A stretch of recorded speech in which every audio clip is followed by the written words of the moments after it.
వినాశనం రాబోతుంది. రాబోయే రోజులు మరింత ఛాలెంజింగ్గా ఉండబోతున్నాయి. ఆల్రెడీ ఇరాన్ అమెరికా యుద్ధం కారణంగా వరల్డ్ ఎకానమీ సఫర్ అవుతుంది. మన ఇండియాలో కూడా ఆ సివియారిటీ ప్రజలకు తెలుస్తుంది. రీసెంట్గానే మన దేశంలో పెట్రోల్ డీజిల్ ప్రైజులు ఇంక్రీజ్ చేశారు. మోడీ గారు బంగారం కొనకండి, విదేశాలకు ట్రావెల్ చేయకండి, వర్క్ ఫ్రమ్ హోమ్ చేయండి అంటూ ప్రజలకు రిక్వెస్ట్ చేస్తున్నారు. వేగంగా అభివృద్ధి చెందుతున్న మన ఎకానమీ స్లో అయింది. కేవలం మన ఎకానమీనే కాదు, వరల్డ్ మొత్తం ట్రంప్ స్టార్ట్ చేసిన ఈ యుద్ధం కారణంగా సఫర్ అవుతుంది. అయితే ఈ సమస్య రాబోయే రోజుల్లో మరింత పెద్దది కాబోతుంది. ఇన్ని రోజులు అమెరికా ఇరాన్ మధ్య కాస్త పీస్ క్రియేట్ అయింది. అయితే ఇది అతిపెద్ద ప్రళయం వచ్చే ముందు ఏర్పడే నిశ్శబ్దం లాంటిది. ఈ విషయం నేను చెప్పడం లేదు, స్వయంగా ట్రంపే రీసెంట్గా ఒక క్రిప్టిక్ మెసేజ్ని తన సోషల్ మీడియాలో షేర్ చేశాడు. మీరు ఇక్కడ చూడవచ్చు. ట్రంప్ ఈ మెసేజ్ని షేర్ చేసిన వెంటనే యూఏఈలోని ఒక అతిపెద్ద న్యూక్లియర్ రియాక్టర్ పైన దాడి జరిగింది. ఇది సామాన్యమైన విషయం కాదు. ఒకవేళ ఇక్కడి నుంచి న్యూక్లియర్ రేడియేషన్ లీక్ అవ్వడం మొదలైతే అది ఇండియా వరకు చేరుతుంది. మన ఇండియాకు కూడా ఎఫెక్ట్ చేస్తుంది. అయితే మెల్లగా ఈ యుద్ధం ఒక న్యూక్లియర్ వార్ లాగా మారబోతుందా? చైనా విజిట్ తర్వాత ఇప్పుడు ట్రంప్ ఒక అతిపెద్ద ఆపరేషన్ని ఇరాన్ పైన స్టార్ట్ చేయబోతున్నాడా? ఇప్పటి వరకు ఇరాన్పై జరిగిన దాడుల కంటే అతిపెద్ద దాడి జరగబోతుందా? అసలు అమెరికా అండ్ ఇజ్రాయెల్ కలిసి ఇప్పుడు ఏం ప్లాన్ చేస్తున్నాయి? ట్రంప్ ప్రపంచం మొత్తాన్ని నాశనం చేద్దామని చూస్తున్నాడా? ఒకవేళ యూఏఈలోని న్యూక్లియర్ రియాక్టర్ పైన దాడి జరిగితే దాని ఎఫెక్ట్ ఇండియా పైన ఏ విధంగా ఉండబోతుంది? రండి, ఈ విషయాలు మనం ఈ వీడియోలో డీటెయిల్గా డిస్కస్ చేద్దాం. నిన్న ఒక mysterious drone UAE nuclear plant పైన అటాక్ చేసింది. దాంతో ఒక్కసారిగా అక్కడ మంటలు ఏర్పడ్డాయి. రిపోర్ట్స్ ప్రకారం ప్రజెంట్ అక్కడ ఎటువంటి న్యూక్లియర్ రేడియేషన్ లీక్ అవ్వలేదు. పరిస్థితులు కంట్రోల్లో ఉన్నాయి. కానీ ఇది చాలా dangerous move. Nuclear power plant పైన దాడి చేయడం అంటే ఆ దేశం పైన న్యూక్లియర్ మిసైల్తో దాడి చేసినట్టే. ఎందుకంటే న్యూక్లియర్ పవర్ ప్లాంట్ బ్లాస్ట్ అయితే ఒక న్యూక్లియర్ బాంబ్ పేలినట్టే పేలుతుంది. అండ్ అది న్యూక్లియర్ వెపన్ కన్నా ఎక్కువ రేడియేషన్ రిలీజ్ చేస్తుంది. వెరీ సాడ్ పార్ట్ ఏంటంటే ఆ రేడియేషన్ ఆ ప్రాంతాన్ని పూర్తిగా ఎఫెక్ట్ చేయడంతో పాటు గాలి ద్వారా ఎక్కువ దూరం ట్రావెల్ చేసి మిగతా దేశాలని కూడా ఎఫెక్ట్ చేయగలదు. సర్ప్రైజింగ్లీ ఇరాన్ లేదా యూఏఈ ఈ రెండు ప్రాంతాల్లో ఎక్కడ న్యూక్లియర్ దాడులు జరిగినా దాని ఎఫెక్ట్ మన ఇండియా దాకా ఉంటుంది. ఆ ఎఫెక్ట్ మన ఢిల్లీ వరకు రీచ్ అవుతుంది. యూఏఈ న్యూక్లియర్ ప్లాంట్ పైన జరిగిన దాడి గురించి వెంటనే IAEA international atomic energy agency respond అయింది. దాంతోపాటు ప్రపంచవ్యాప్తంగా ఉన్న అన్ని ఇంటర్నేషనల్ మీడియా ఛానల్స్ దీనిపైన రియాక్ట్ అయ్యాయి. ఈ అటాక్ని ఇరానే చేసింది అని చెప్తున్నారు. కానీ ఇరాన్ దీన్ని ఇంకా క్లెయిమ్ చేయలేదు. ఆబ్వియస్లీ దీని వెనక ఇరానే ఉంటుంది. ఎందుకంటే ఇరాన్ కాకపోతే ప్రజెంట్ ఈ కండిషన్లో యూఏఈ పైన దాడి ఎవరు చేస్తారు? అయితే చాలా రోజుల తర్వాత ఇరాన్ అమెరికా యుద్ధంలో జరిగిన అతిపెద్ద దాడి ఇది. ఈ దాడి ట్రంప్ నుంచి ఒక క్రిప్టిక్ మెసేజ్ వచ్చిన తర్వాత రావడం ఇంపార్టెంట్గా మారింది. మీరు ఇక్కడ చూడవచ్చు. ట్రంప్ తన సోషల్ మీడియాలో ఇదిగో ఈ ఫోటోని పోస్ట్ చేశాడు. ఇందులో ఇతను చెప్తున్నాడు, it is the com before the Storm. అంటే అతిపెద్ద తుఫాను వచ్చే ముందు కామ్నెస్ ఎలా ఉంటుందో ప్రజెంట్ ఇరాన్ అమెరికా యుద్ధంలో ఉన్న పీస్ అలాంటిది అని. అంటే అమెరికా ఏదో పెద్ద అటాక్ని ప్లాన్ చేస్తుంది. ట్రంప్ చేసిన ఈ పోస్ట్ ఇరాన్ని ఉద్దేశించి అని క్లియర్గా తెలుస్తుంది. ఎందుకంటే ఈ ఫోటోలో వెనక ఇరాన్కి సంబంధించిన వార్షిప్ని చూపించారు. సో ఈ ఇమేజ్ వచ్చిన వెంటనే ఇరాన్ యూఏఈ పైన దాడి చేసింది. నిజంగా అమెరికన్ నేవీ ఇప్పుడు ఇరాన్ పైన ఒక అతిపెద్ద ఆపరేషన్ ప్లాన్ చేస్తుంది. దాని పేరే ఆపరేషన్ హ్యామర్ స్లెడ్జ్. ఈ ఆపరేషన్లో అమెరికా అండ్ ఇజ్రాయెల్ కలిసి ఇరాన్ని మరింత టార్గెట్ చేయబోతున్నాయి. నిజం చెప్తున్నాను, ఈ ఆపరేషన్ స్టార్ట్ అయితే ప్రజెంట్ ప్రపంచవ్యాప్తంగా ఎకానమిక్ కండిషన్ ఎంత వరస్ట్గా ఉందో దానికి 10 రెట్లు ఇంకా వరస్ట్గా మారుతుంది. రీసెంట్గా మోడీ గారు ఈ యుద్ధాన్ని ఉద్దేశించి ఒక మాట చెప్పారు. ప్రపంచ దేశాలు ఎంతో కష్టపడి పేదరికాన్ని నిర్మూలించాయి.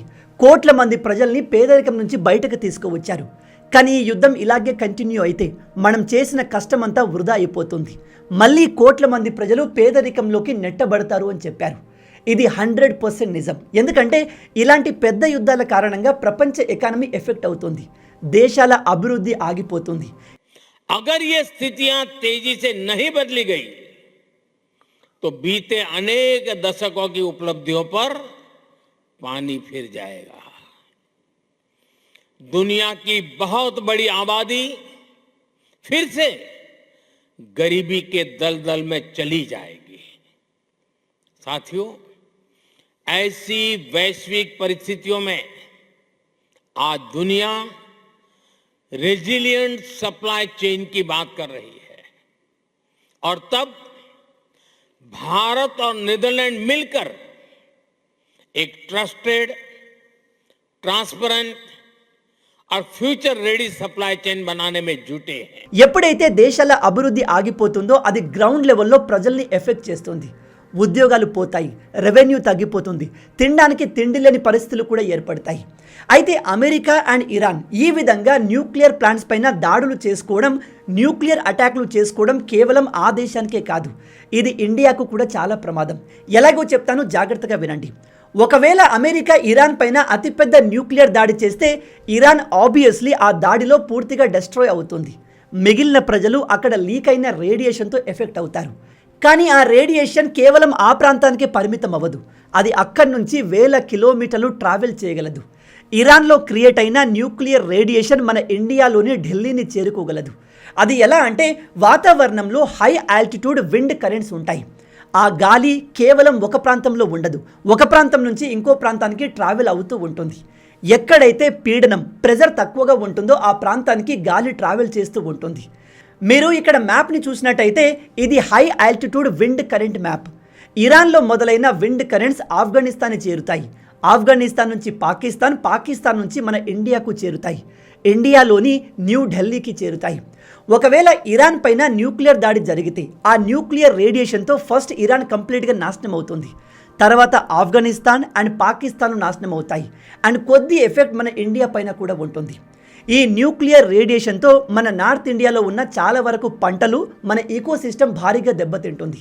ఒకవేళ ఇలాంటి న్యూక్లియర్ అటాక్ యూఏఈ పైన జరిగితే సేమ్ ఇదే విధంగా న్యూక్లియర్ విండ్స్ అక్కడి నుంచి సౌత్కి ట్రావెల్ చేసి మన ఇండియాను రీచ్ అవుతాయి. యూఏఈలో అటాక్ జరిగితే అది సౌత్ ఇండియాను ఇంపాక్ట్ చేస్తుంది. ఈ న్యూక్లియర్ రేడియేషన్ ఎఫెక్ట్ చాలా సివియర్గా ఉంటుంది, అది మన పంట పొలాల్ని కంప్లీట్గా నాశనం చేస్తుంది. దాంతోపాటు హ్యూమన్ పైన కూడా సివియర్ ఇంపాక్ట్ని క్రియేట్ చేస్తాయి.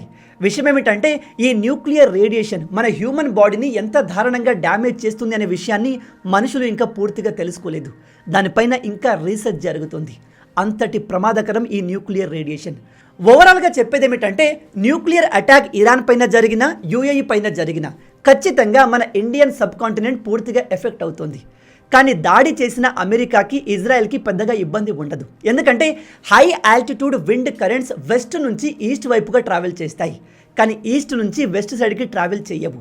ఇక ఈ వినాశనాన్ని ఆపాలి అంటే ఖచ్చితంగా అమెరికా, ఇరాన్ మధ్య ఒక అగ్రిమెంట్ జరగాలి, వీళ్ళ మధ్య పీస్ ఎస్టాబ్లిష్ అవ్వాలి. ఇంత పెద్ద యుద్ధాన్ని ఆపడానికి చిల్లర పాకిస్తాన్ని మీడియేటర్గా చూస్ చేసుకున్నారు. యాక్చువల్గా పాకిస్తాన్ని ఎవరు మీడియేటర్గా చూస్ చేయలేదు. ట్రంప్ తన పెంపుడు జంతువైన పాకిస్తాన్ని మధ్యలో లాక్కొచ్చి బలవంతంగా మీడియేషన్ చేసే ప్రయత్నం చేశాడు. కానీ పాకిస్తాన్ అంటేనే ఉగ్రవాదం, కన్నింగ్ కంట్రీ, టెర్రరిస్ట్ దేశం. అలాంటి దేశం పీస్ని ఎలా ఎస్టాబ్లిష్ చేస్తుంది? కాబట్టి అందరూ అనుకున్నట్టుగానే పాకిస్తాన్ ఈ మిషన్లో అట్టర్ ఫ్లాప్ అయింది. మరి ఈ యుద్ధాన్ని ఆపే క్యాపబిలిటీ కలిగిన దేశం ఏదైనా ఉందా అంటే ట్రంప్ చైనాకు వెళ్ళినప్పుడు చైనా ఈ యుద్ధాన్ని ఆపే ప్రయత్నం చేస్తుంది, చైనా అమెరికాతో యుద్ధం గురించి మాట్లాడుతుంది అని అందరూ అనుకున్నారు. నిజానికి చైనా దగ్గర ఈ యుద్ధాన్ని ఆపే కెపాసిటీ ఉంది, ఎందుకంటే చైనా చెబితే ఇరాన్ వింటుంది. ప్రజెంట్ ఇరాన్ 80% రెవెన్యూ చైనా నుంచి వస్తుంది, ఎందుకంటే ఇరాన్ ప్రొడ్యూస్ చేసే ఆయిల్ మొత్తాన్ని, ఆల్మోస్ట్ మొత్తం ఆయిల్ని చైనానే కొంటుంది. కాబట్టి అలాంటి దేశం చెబితే ఇరాన్ వింటుంది. కానీ చైనా చాలా క్లియర్గా ఈ యుద్ధంలో ఇన్వాల్వ్ అవ్వాలి అనుకోవట్లేదు, వాళ్ళు యుద్ధం ఆగిపోవాలి అని చెప్పారు, కానీ రెస్పాన్సిబిలిటీ మేము తీసుకోమని క్లియర్గా ఇండికేషన్ ఇచ్చారు. అలా ఎందుకు అంటే ఈ యుద్ధం కారణంగా అమెరికా వీక్ అవుతుంది, అమెరికా వీక్ అవ్వడం చైనాకు ఇంపార్టెంట్. అలాగే ఇక్కడ చైనా యుద్ధం ఆపేందుకు ట్రై చేసినా అమెరికా పట్టించుకునేది కాదు, ఎందుకంటే ఇరాన్ అమెరికా యుద్ధంలో చైనా మిసైల్స్ తయారు చేయడంలో ఇరాన్కి హెల్ప్ చేసింది, ఇరాన్కి అనేక వెపన్స్ని ప్రొవైడ్ చేసింది, అండ్ అమెరికన్ ఎయిర్ క్రాఫ్ట్లు, నేవీకి సంబంధించిన సెన్సిటివ్ డేటాని ఇరాన్కి చైనా లీక్ చేసేది.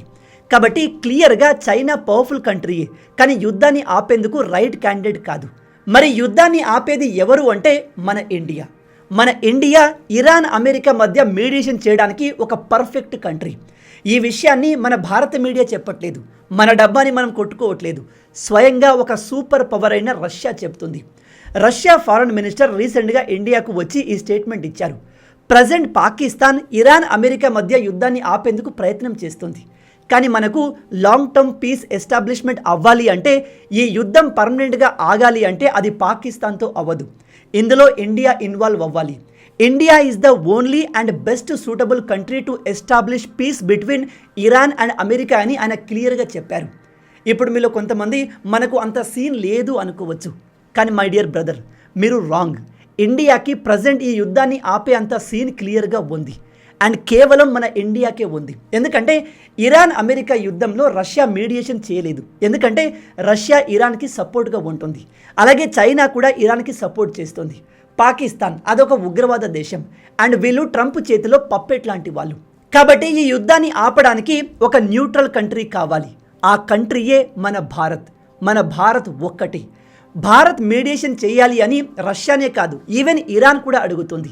ఇరాన్ మినిస్టర్లు కూడా ఇండియా వల్లే పీస్ ఎస్టాబ్లిష్ అవుతుంది, ఇండియా మాటలు ప్రపంచవ్యాప్తంగా గౌరవించబడతాయి, ఈవెన్ అమెరికా కూడా వింటుంది అని చెప్తున్నారు. ఇది ప్రజెంట్ మన ఇండియా యొక్క సాఫ్ట్ పవర్. మరి మన ఇండియా మీడియేషన్ చేసేందుకు ఇంట్రెస్ట్గా ఉందా అంటే యాజ్ ఆఫ్ నౌ కన్ఫర్మ్గా చెప్పలేము. ఎందుకంటే ప్రజెంట్ ఇరాన్ అండ్ అమెరికా డిమాండ్స్ని చూస్తే ఈ యుద్ధం ఇప్పట్లో ఆగేలా కనిపించట్లేదు. మీరు ఇక్కడ స్క్రీన్ పైన అమెరికా డిమాండ్స్ని చూడండి. వీళ్ళు ఎటువంటి నష్టపరిహారం ఇవ్వాలి అనుకోవట్లేదు. ఇరాన్ తమ దగ్గర ఉన్న 400 కేజీల యురేనియం మొత్తాన్ని అమెరికాకు అప్పజెప్పాలంట. అండ్ ఇరాన్లో న్యూక్లియర్ ఫెసిలిటీ ఉండకూడదు, కేవలం ఒకటి మాత్రమే ఉండాలి. అండ్ వీళ్ళు సీజ్ ఫైర్కి 100% గ్యారంటీ ఇవ్వము అని చెప్తున్నారు. ఇలాంటి కండిషన్కి ఇరానే కాదు, ఏ దేశం కూడా పీస్కి ఒప్పుకోదు. ఇప్పుడు ఇరాన్ కండిషన్ వినండి. వెంటనే యుద్ధాన్ని ఆపేయాలి, కంప్లీట్ సీజ్ ఫైర్ ప్రకటించాలి, అండ్ వీళ్ళ దేశంపై ఉన్న శాంక్షన్స్ అన్నిటిని తొలగించేయాలి. అండ్ అమెరికా చేసిన దాడిలో మా బ్రిడ్జ్లు, ఇన్ఫ్రాస్ట్రక్చర్ చాలా కోల్పోయాము, కాబట్టి అమెరికా మాకు నష్టపరిహారం ఇవ్వాలి అని డిమాండ్ చేస్తున్నారు. అండ్ స్ట్రేట్ ఆఫ్ హార్ముజ్ పైన మాకే అధికారం ఉన్నట్టు ప్రపంచ దేశాలు యాక్సెప్ట్ చేయాలి, అమెరికా యాక్సెప్ట్ చేయాలని చెప్తున్నారు. ఈవెన్ ఇరాన్ డిమాండ్స్ కూడా అంత ప్రాక్టికల్గా లేవు. కాబట్టి ఈ రెండు దేశాల మధ్య ఇప్పుడు పీస్ని ఎస్టాబ్లిష్ చేయడం అంత ఈజీ కాదు. మన భారత్ గురించి మీకు తెలిసిందే, మనం ఒకప్పటిలాగా వీక్గా లేము. ప్రజెంట్ మన సెంట్రల్ గవర్నమెంట్ చాలా తెలివిగా డిసిషన్ తీసుకుంటుంది. ఈ రెండు దేశాల కండిషన్ చూశాక ఈ యుద్ధాన్ని ప్రజెంట్ ఆపే అవకాశాలు లేవు. అందుకే భారత్ వెంటనే ఇందులో ఇన్వాల్వ్ అవ్వట్లేదు.